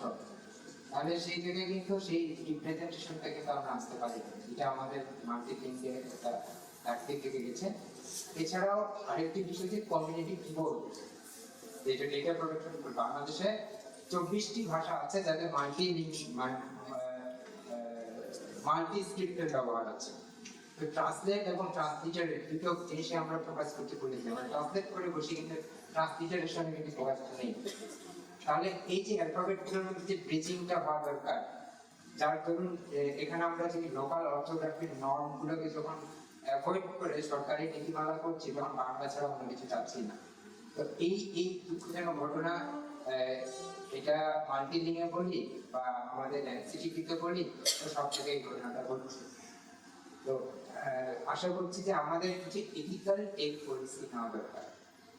এই এথিক্যাল টেক পলিসি এখানে রিসার্চ ডিজাইন থেকে শুরু করে একদম community contribution of the community বুঝবে। কিন্তু আমি আরেকটা জায়গায় ফোকাস করতে চাই এখানে, সেটা হচ্ছে যে এর আগেও বলছি আমাদের দীর্ঘ 100 বছরের গ্যাপ, যখন থেকে ব্রিটিশরা রিসার্চ শুরু করলো অ্যানথ্রোপোলজি নিয়ে বা ভাষা নিয়ে। এই যে গ্যাপটা হয়েছে একটাই জায়গায়, মানে শুধু যে তারা তাদের মতো করে নিয়ে চলে গেছে এটা না, আমাদেরকেও, যেটা উকিংদের কিছুক্ষণ আগে বললেন, যে বেসিক লিঙ্গুইস্টিক ধারণাটা কমিউনিটি বা এর মধ্যে নিয়ে যারা এটা নিয়ে কাজ করছে, তাহলে এই ধারণাটা যদি বলতে চাই, আমাদের এতগুলো ইউনিভার্সিটি আছে, দেখা যাচ্ছে যে যতগুলো স্টুডেন্ট আছে বা ইউনিভার্সিটি আছে, কোনো কোনো কমিউনিটিতে তত জনসংখ্যার মানুষও নেই, কিন্তু ইউনিভার্সিটি স্টুডেন্ট আছে রিসার্চের কাছে কয়েক গুণ বেশি কমিউনিটির থেকে।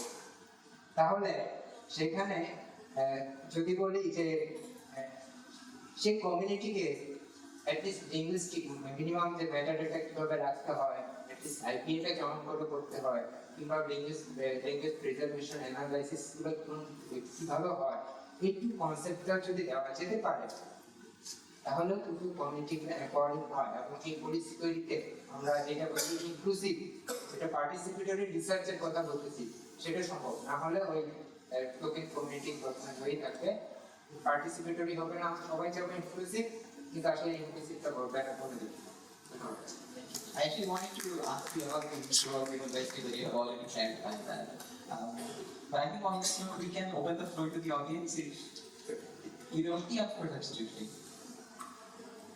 I wanted to say a little bit more about the online platforms and one of the reasons why I raised the archives and the library in London.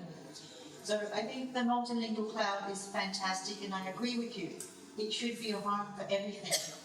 Audio, video, documentation, research papers, even like an online dictionary or an online grammar, so that it can be accessible. But one of the other things that happened when I was doing my research 2 weeks ago for the English paper is I Googled what are the best AI platforms for Indigenous languages. And everything kept coming up with this thing called Zuko AI. I never heard of it, so I decided I would look it up. It's not there. It's gone. This is the problem with an online platform. What happens if the people funding the platform stop paying for the web space? And the reason why I think there has to be like a dual strategy with the online is there has to be the offline as well to make sure that that is preserved in the situation where the platform is no longer supported. Or it may be a political fallout, the partners, I don't know. But I do think there needs to be this formal long-term home as well. So I would really recommend that maybe at some stage we need to have a conversation with some of the Indigenous language groups working on that, about how we can potentially approach the archives or others about doing something with that. Also on Thursday this week, UNESCO launched the AI Ethics Readiness Assessment for Bangladesh. One of the key findings there is that Bangladesh is not ready for AI in Indigenous languages, and this is actually one of the priority recommendations. So when they're developing the AI policy, this will be something that we will be lobbying to get into the AI policy. The ICT ministry is relatively supportive of this, Bangla as well. AI is not Bangla really either, so it's important for all of the languages of the country, but the digital divide is mentioned in that, which particularly applies to Indigenous people, and I think that in terms of the AI policy, maybe this is also one way where we can look at some of the tech aspects and get them into national policy, because I really think that there needs to be some level, I think Ukane talked about that really well as well, like the lack of consultation with communities is always a problem here, but I still think we need to make the effort with some of these things. I don't know if we'll get a good outcome, but I do think it's important to try and do that and have some national strategy, have, and it will take work, it will take time. It's an uphill time, and we have to keep on typing. I think there's no other way. I think on that note, we can open the floor for questions, observations. I personally learned a lot. I'm not expert in language documentation, but I'm expert in a field called translanguaging. And there is kind of tension between language documentation and translanguaging. So what I'm going to say is my reflection, and then I will invite reflection from you and also from David as well. What I found, what I understood from what you have shared, I might be wrong, I felt like the methodologies for language documentations traditionally being applied, they are non-indigenous. You are working for indigenous languages to document them, protect them, but the framework we're applying, they're very much colonial. What do you say to that? I don't say that it's only colonial, because whenever we're preparing a framework and we're consulting with the community, so after having consultation with the community, the data types, the elucidation types, it has some sort of localization. So each field is unique, each field work is unique, so it's up to the researcher and the community how they're going to mold up their next field work for the data collection. So the theoretical framework is always regarded into the localized pattern. That's what I would say. So this is another feature of traditional research, where the first process, the public research, and they are in the south. So if the methodologies are indigenous or indigenous language, they shouldn't have been the same way. And then again, I should find if you have some sort of grammar. My question is also there. How critical is that? Is even in one language there are many characters. So if that is the case, how many grammars are you going to construct? The entire idea in the very beginning, the very first place, changed impracticality. Not really. I think you have missed the pathway, because at the very beginning, we are working on language. The language components are sound, words, and sentences. So whenever you are engaging with the community member, you are at the receiver's end. As the researcher, you are at the receiver's end and you are having consultation from your language community member. I'm going to work on your language, how it could be done. So that main language consultant will guide you how you construct the whole research. Like for my case, I was connecting with my lead consultant and I explained that this is what I'm going to do.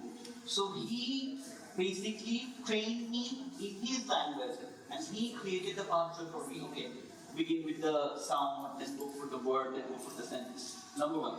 Second one, as we were saying, the grammar.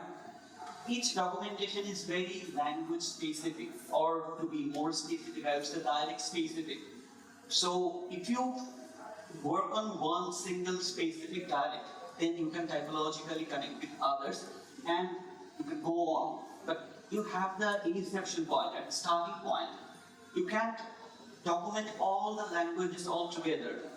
That should be very language specific. Then you move on to the other typological perspective and any other dialect. Thank you for sharing that. That's valuable. I could go on and on. Yeah. But thank you very much. Yeah. Do we have any other questions, comments, observations? Hello everyone, my name is Chunu and I was part of the 3-day workshop conducted by David sir. So today we were actually talking about the ethical aspect of documentation, and David Sir showed us a concept. So there, my friend Tanisha, she's asked the question that whenever we are documenting a real life interaction of consultants, there will be other people, like it would be accidental, probably someone new, and they will not be okay to be part of this documentation. So when one of the speakers said that, I forgot the name, sorry, but probably said that there will be a community concept. But don't you think it's a little bit difficult in real life, because the community is very large, and it's quite impossible to actually know if every single person in the community is okay to be part of this documentation. So this is my question. Thank you. Who would want to respond to that? So there's been a lot of work done on consent procedures with Indigenous people, and certainly collective communities all over the world, and they've been reasonably well established through some of the international conventions. And yes, they're not necessarily perfect, because one person speaking on behalf of the community is never fantastic, but there are processes that have been developed, particularly under the Convention on Biological Diversity, that would be quite useful in terms of consent for things that are communally owned and not by one person. Now, I don't know how that translates into the linguistic world, but those are certainly out there and they're available online for free, so they can be used.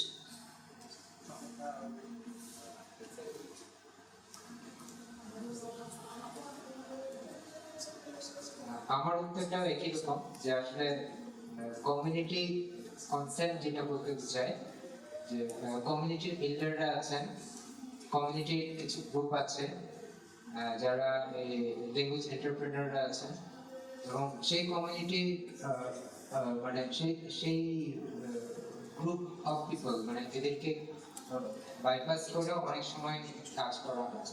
তো এই জায়গাটাকে আমরা focus করতেছি, এবং ইউনেস্কোর যে প্রসিডিউরটা আছে community consent নেওয়ার, এটা কিন্তু কমিউনিটি ভলেন্টিয়ারশিপ বা কমিউনিটি লিডারশিপটা মানে তৈরি করার জন্যই কিন্তু এই কমিউনিটি কনসেন্টের কথা আছে।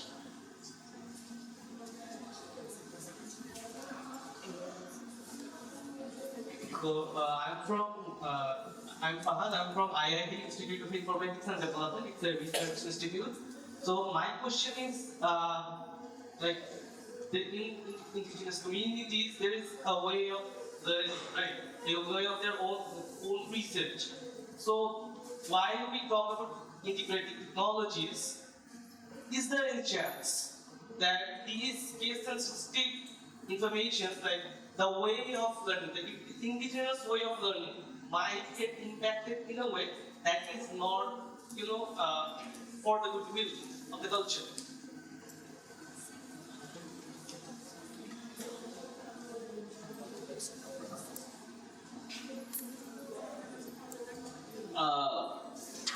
In my understanding, I would say there should be a bit collaboration between the indigenous way and the contemporary electronic way, because we are moving through the phase of AI, right? So even those indigenous way of living, learning, knowledge, that should be shared with the contemporary growth, right?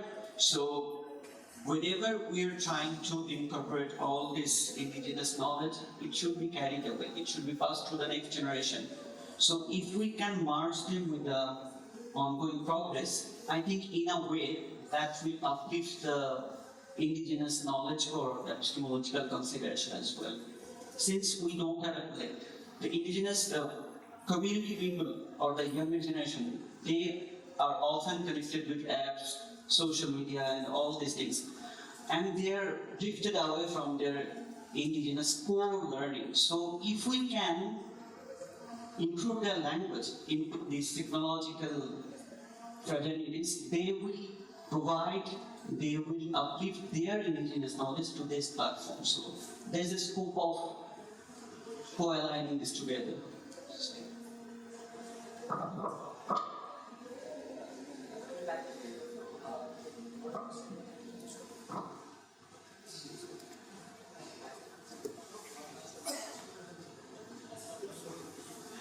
I think it's a very important and serious issue, especially because I wanted to also would like Shahmada to respond to that as well, because you have worked with Google as well, and I think you have witnessed firsthand what impact it can have on indigenous language practices, especially when big data companies work on indigenous language practices and they digitize languages and the linguistic habits, and what really gets lost in digitization.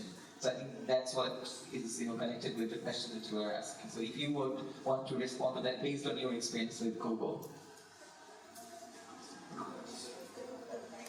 আচ্ছা প্রথমে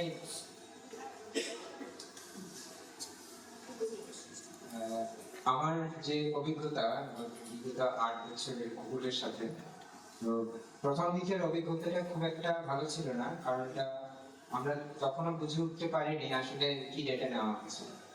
এবং বেশিরভাগ ক্ষেত্রে দেখা গেছে শুধু Google না, Google ছাড়া বেশ কিছু প্ল্যাটফর্ম তারা তাদের কর্পাসটা রেডিমেড কর্পাস থাকে, যে এই বাক্যগুলো আপনাদেরকে ট্রান্সলেট করতে হবে এবং পরবর্তীতে ব্যাক ট্রান্সলেশন হবে। তো এইখানে যে দুর্ঘটনাটি ঘটেছে বা যে ক্ষতিটি আমাদের হয়, কিছু কিনশিপ ওয়ার্ড আছে, সেই কিনশিপ ওয়ার্ডগুলো কিন্তু সেখানে রিপ্রেজেন্ট করে না, এবং কিনশিপ ওয়ার্ড অনুযায়ী আমাদের প্রোনাউন চেঞ্জ হয়, সেটাও সেখানে রিপ্রেজেন্ট করছে। তারপর এপিক সিস্টেম আছে, সেই কমপ্লেক্স এপিক সিস্টেমগুলো কিন্তু সেখানে আসছে। এবং এছাড়া আরো কিছু আমাদের আরেকটা বিষয় হচ্ছে যে ইকোলজিক্যাল যে নলেজ যেটির কথা বলছি, যে উনিও যেটা ফোকাস করছেন যে আমাদের লার্নিং প্রসিডিউরটা যেভাবে হয় টেকনোলজিকে তো ওইভাবে হয়। তাহলে সেই জায়গায় কিন্তু আমরা লিঙ্গুইস্টিক্স বা আমার সংগঠন যেটা করে, যে যখন মানে এটি সব জায়গায় আমি বলি যে মানুষ এবং প্রযুক্তি যতটা না ভাষা সুরক্ষা করতে পারে এই মুহূর্তে, তার থেকে সবচেয়ে বেশি ভাষা সুরক্ষা করতে পারবে একটি গাছ এবং জলাশয়। তো এইটা যদি মানে এই একটা গাছই যে কতগুলো ভাষার সৃষ্টি করতে পারে বা কতগুলো গল্প তৈরি করতে পারে, তাদের মাইক্রো ইকোনমি থেকে শুরু করে তাদের বিডিও সমস্ত কিছু তার ভাষার মধ্যে আসছে। এই বিষয়গুলো আমরা যখন টেকনোলজিতে নিয়ে যাই, তখন কিন্তু এটা বিপন্ন একটা বোধ। এটা ছাড়া আরেকটি বিষয় আমাদের বিপন্ন বোধ হয়েছে, সেটা হচ্ছে যে যখন এই টেকনোলজিগুলো নির্দিষ্ট কিছু ভাষাকে টার্গেট করে করছে, এবং দেখা যাচ্ছে যে তাদের আরো ডায়ালেক্ট আছে এবং মাল্টিপল স্ক্রিপ্ট আছে, সেগুলো কিন্তু সেখানে বিপন্ন হয়ে যাচ্ছে। এই ধরনের কিছু আশঙ্কার বিষয় আমরা এই আশঙ্কার মধ্যে আমরা ইতিমধ্যে প্রবেশ করছি, এবং জানি না এটা যদি কমিউনিটিকে সুদক্ষ না করা হয় বা তাদেরকে লিঙ্গুইস্টিক গবেষণার ধারণাগুলো যদি না দেওয়া হয়, তাহলে এইটা আমাদের জন্য আসলে এই এআই টেকনোলজিটা আমাদের বিপজ্জনক হয়ে ওঠে। Thank you. Do we have any other questions, observations, comments?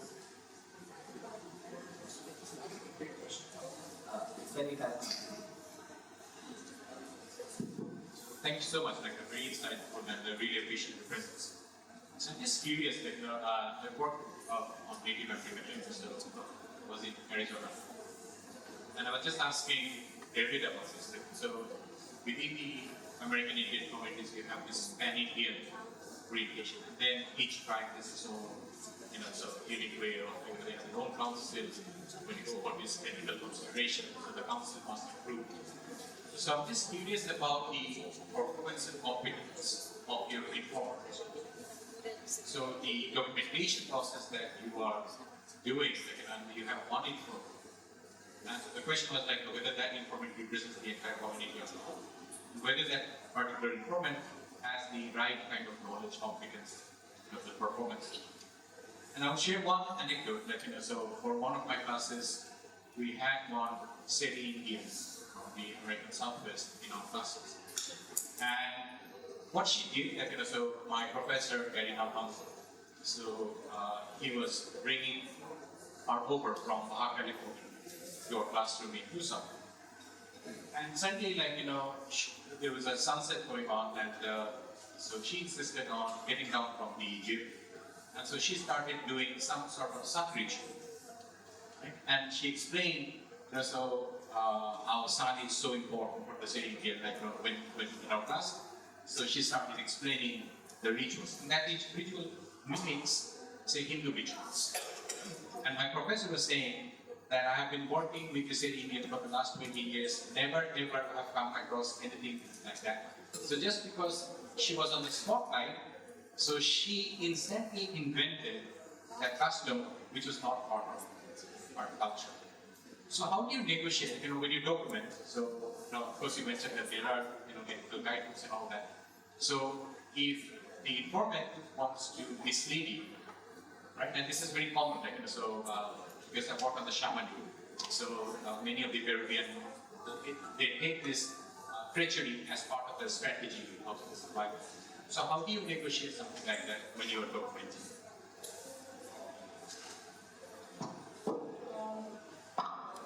I think I'll just speak from my experience. So usually when we collect data from a community member, it does not happen in a setting like this. It is usually in their community, maybe in a village, where often data collection happens in a group discussion, where it's in a Bhutan that happens. In my case, that was a Bhutan, so there were multiple people involved. So somebody performing something for some kind of benefit or to please the research, I think the chances are minimal for that in a community setting. And to go back to your other question, that whether you actually are going to the right person or not, so whether this person has the competence. I think there is also a convention for collecting this kind of information. I think there is also a convention to go to the elderly people of the community who still has a lot of command over the language, a lot of vocabulary, a lot of native indigenous knowledge, to share stories, recipes, folklores, etc. So that's one that we generally go to the older people, and also to the women of the community, because I think it could depend from community to community, but if women are less, they have limited, if they do not go out in the market, or they are not really going outside the community to actually get a lot of exposure to other languages, chances are that these people will have a strong competence over the language. And also, in my case, I was also interested in understanding how children are picking up the languages, what is happening to the intergenerational transmission. So for all of these things, I think elderly people and women of the family is very consulted to get good representation of it.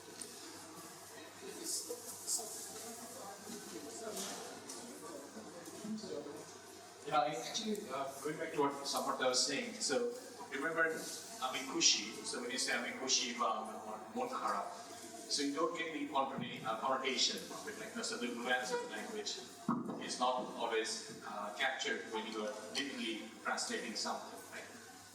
So my question is actually related to the ideological component of it.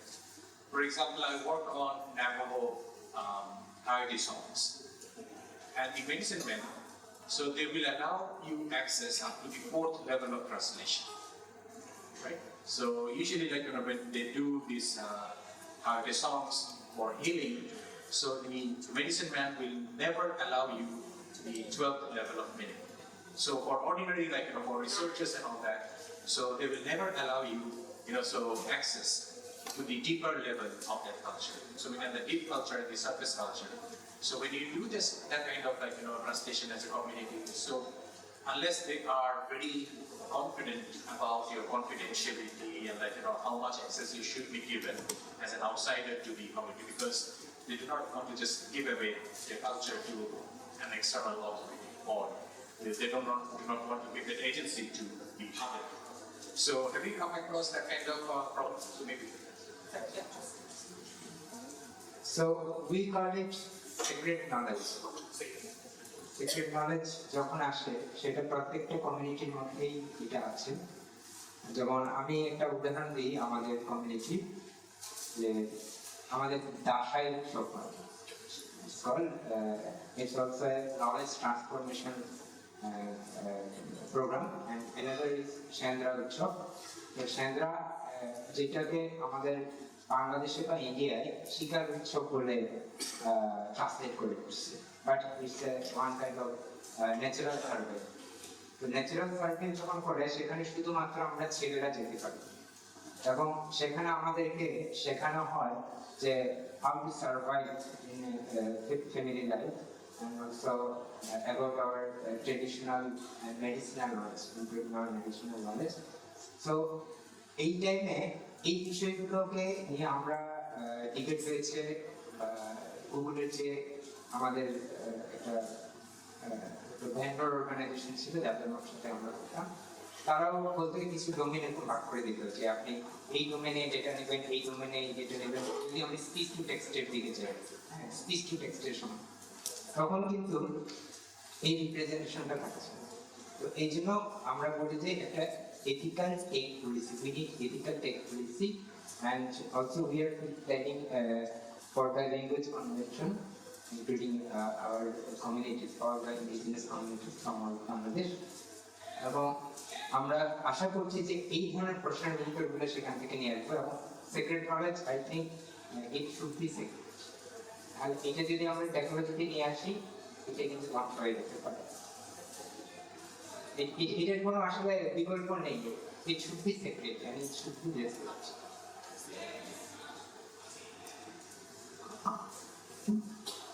Wow, I think that was incredible. Thank you, our distinguished panelists, for your insights and stories that you have shared with us today. And also thank you the audience who have been part of the conversation. And I hope this conversation will inspire new collaborations and also renewed understanding and commitment to linguistic research in Bangladesh. So thank you once again. May I now request our panelists to join the audience. We have a very short certificate giving ceremony for the participants of the 3-day workshop. And I would like to request Dr. David Peterson to join us on the stage for the certificate giving ceremony. First, may I request Afsana Taslim to come up on stage and receive the certificate, please. Do we have Afsana Taslim?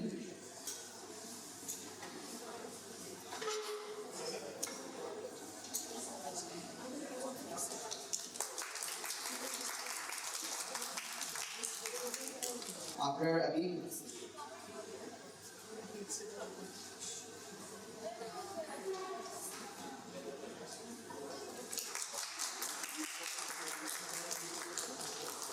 Jumurna. Sir.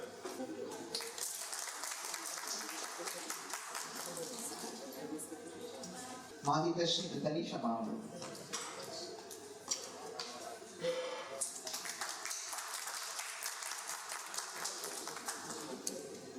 Irene Shah.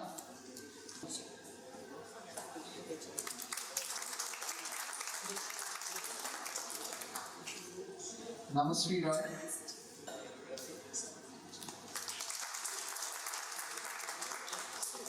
Arudo Shah.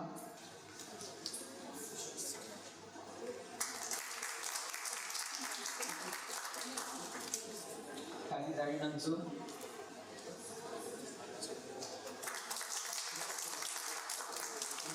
Beardo Desaritu.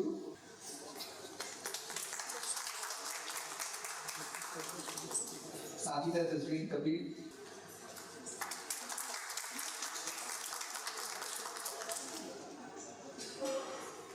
We also have 3 incredible native consultants. Now, may I request Culminating Marma to receive the certificate?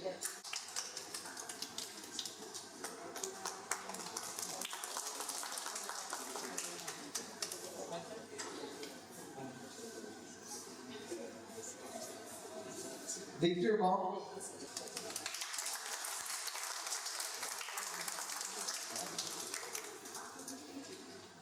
Tonya Bro.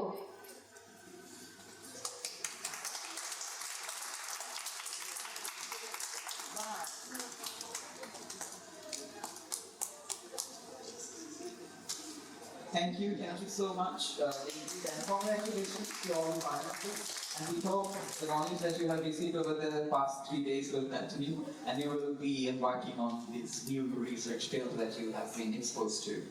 May I now request Professor Shamshad Murtuza, Social Advisor to the Board of Trustees at the University of Liberal Arts Bangladesh, and also a professor at the University of Liberal Arts Bangladesh at the Department of English and Humanities, to share his remarks.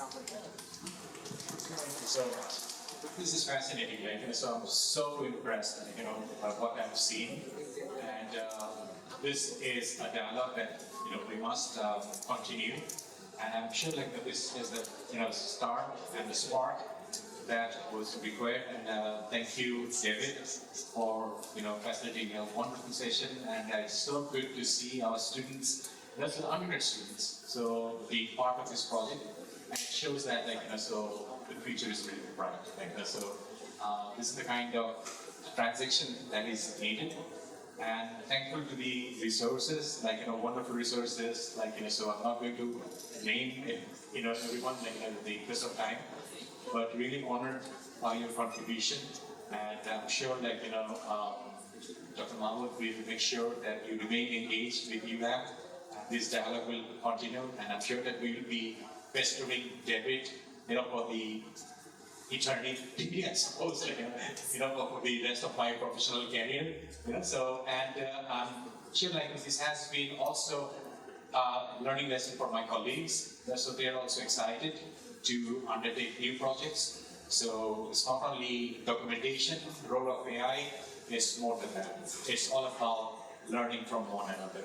That's exactly what we need to do, and that is the motto of University of Liberal Arts Bangladesh. So when we say liberal arts as the special advisor to the board, so it is up to me to, so champion this philosophy of liberal arts, which is 360-degree education and sustainability at the core of our everything that we do, and that's exactly what you have done today. So thank you for a wonderful session, David. Thank you, Mahmoud, for having doing this.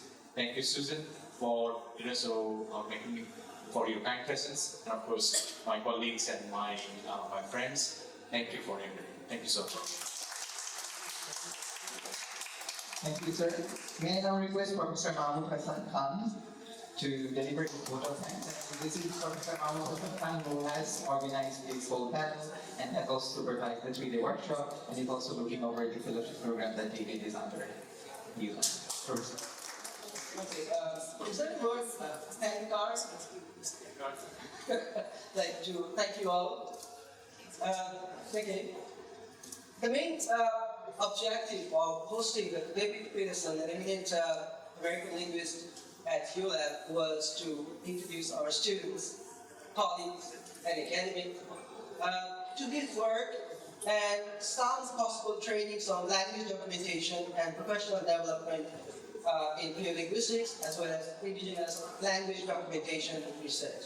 This 10-day visit includes a 3-day workshop with students, which just ended and celebrated a discussion with academic students and alumni on doing linguistics and research lecturing session with graduate and undergraduate students and young academics. The main objective of this initiative was to understand the current works being done on linguistics in Bangladesh as well as in other places. I hope David visit will bring some light on this issue. I'm grateful to ULAB and DH to make this possible. I would like to thank everyone involved in making this discussions on linguistics and language documentation successful. I'd like to begin thanking the ex-Vice Chancellor of ULAB, Professor Marma, and the Treasurer, Professor Milan Kumar Bhattacharya, for the endorsement of this fellowship to Dr. David and supporting and making this 10-day program possible. I would also like to thank the acting Vice Chancellor of, I think today's acting Vice Chancellor was Treasurer, right? Okay. Professor Julie Lampanillo, who's actually our Vice Chancellor, who's currently in Malaysia on an official visit, for his continued support. I would also like to extend my gratitude to Professor Shamshad Murtuza. You have just heard him a special advisor to the Board of Trustees for always supporting DH, any initiative by DH, and giving new insights and ideas to such endeavors. Thank you, sir. A special thanks to the Dean of our school, Professor Kasserhoff, the head of DH, Ms. Arika Gariyama, who was officially supposed to give the thanking, but for your precious time and effort for materializing this visit into such a successful one. Without your endorsement and continued support, I could not have made this possible.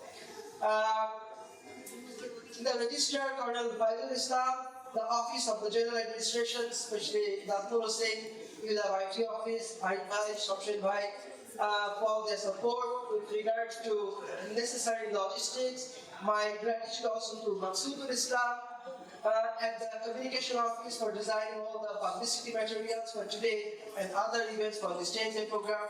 All the panel members today. Fascinating discussion we had.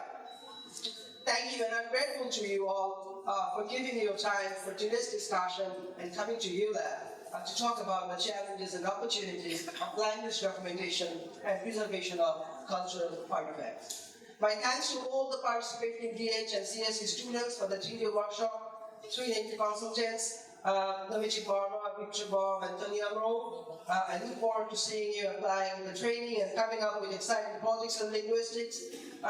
My colleagues from other universities, from ULAB, I thank you from independent university, particularly, and do I see from some other universities. And to my fantastic colleagues, Olin Mansan, today's moderator, Vincent Gomez was always there with me last 3 days and supporting the students at the Department of English and Humanities. Grateful to your support, my colleagues, your ideas, your communication, to our panel members.